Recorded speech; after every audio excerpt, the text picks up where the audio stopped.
Hello, welcome back to our show. You just made the blooper reel. Take two.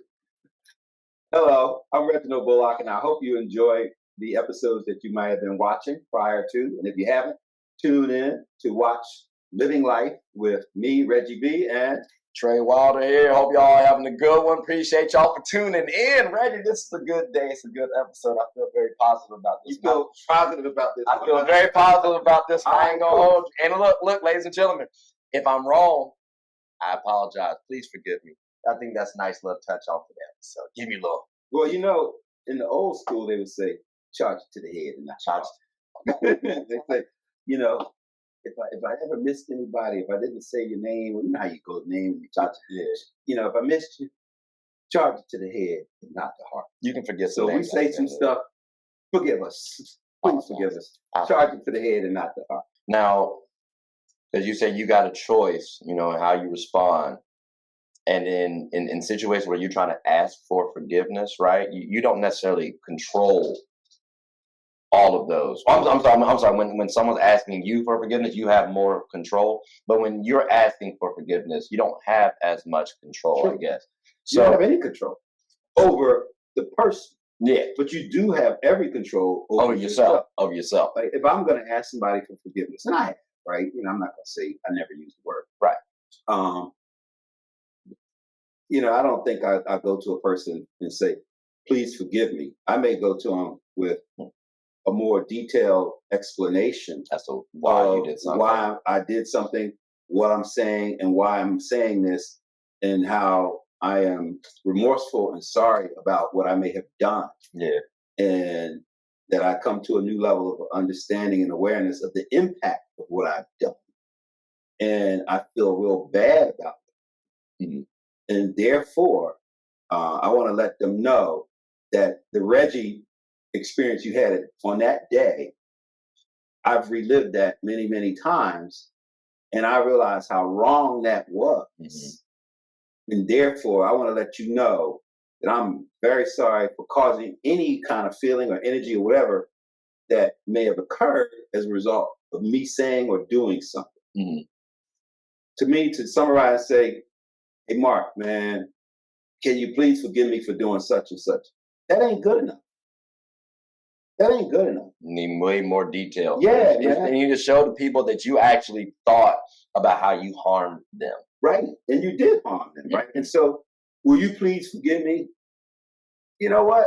Suppose they don't want to forgive you. Mm-hmm, exactly. How do you deal with, though, getting rejected? I mean, because I think getting rejected from an apology can apply so many. It can apply to a job.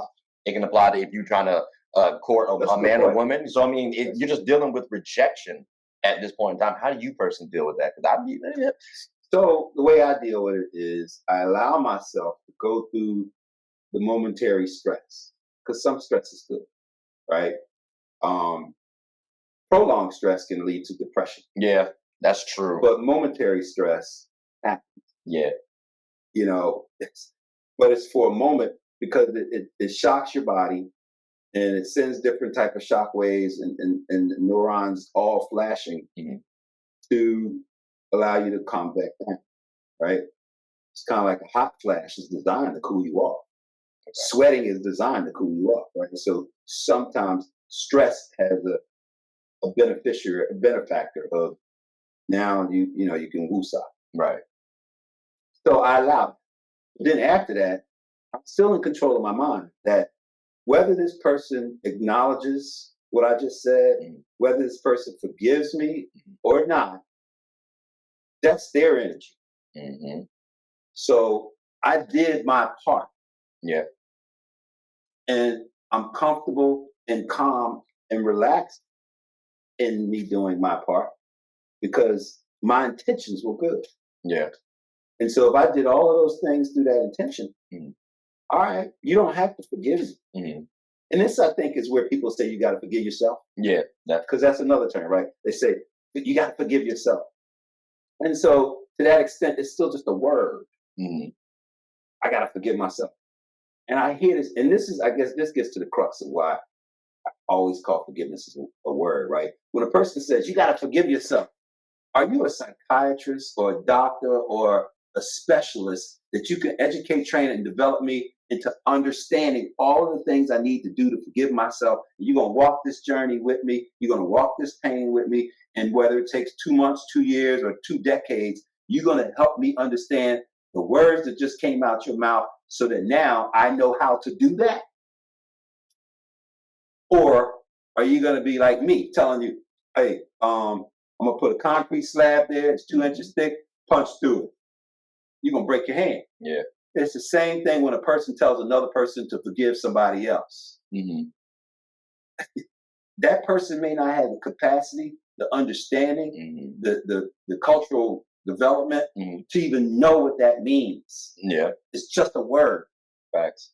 So to me, if you are going to be bold enough to tell another person to forgive somebody else, then you better get in that mud with them. Yep, got to get in the trenches. Experience all of that stuff they're going through and feel the hurt and the pain and the agony. You know, stay over their house when they're crying. You know, if they become an alcoholic, you got to take them to AA. If you're not willing to do all that work to help a person, you could actually do more damage telling them you need to forgive him. Yeah.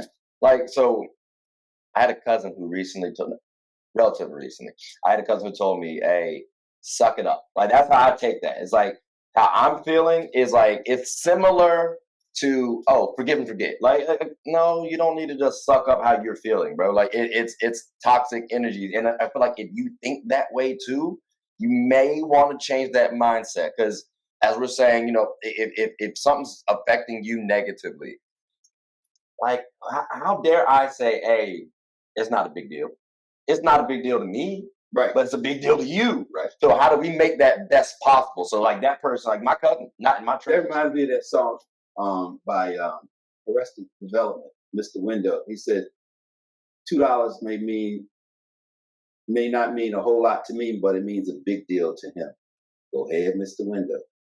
You know, Mr. Window was a homeless guy and all other kind of stuff. So the point is, when you put your value of something and transpose it to somebody else as if your value is their value, sometimes you actually devalue the other person. That's what you're doing. Because that's literally how I took it when I heard, oh, suck it up. Like, that's like, that's kind of tough, champ. Now, if it's in a training environment, I'm a coach, you're a basketball player.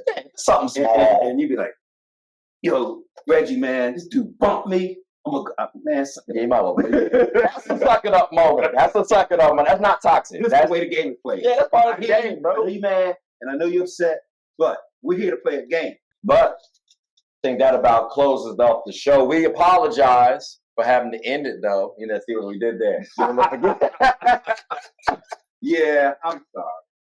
Well, Carol Burnett, you know who she is? I don't, actually. Of course not, man. She old enough to be your great-great-grandmother. That might be. She was a comedian, and at the end of her show, she would say something to the tune of, I'm so glad we had this time together just to laugh and sing a song or two. And before you know it, comes the time you have to say so long. Anyway, they made a whole thing that every time they closed the show, that there was that jingle, and the cast would come together and sing that. That's funny. So we got to figure out what we're going to use to close the show. Might try to do that. Might try to come up with a little jingle. What do you say for your Get a Bucket show? Please like, subscribe, comment, tell anyone about the show. My name is Trey. This is Reggie. We're the host of Just Living Life. So hope you all had a good one, and take care.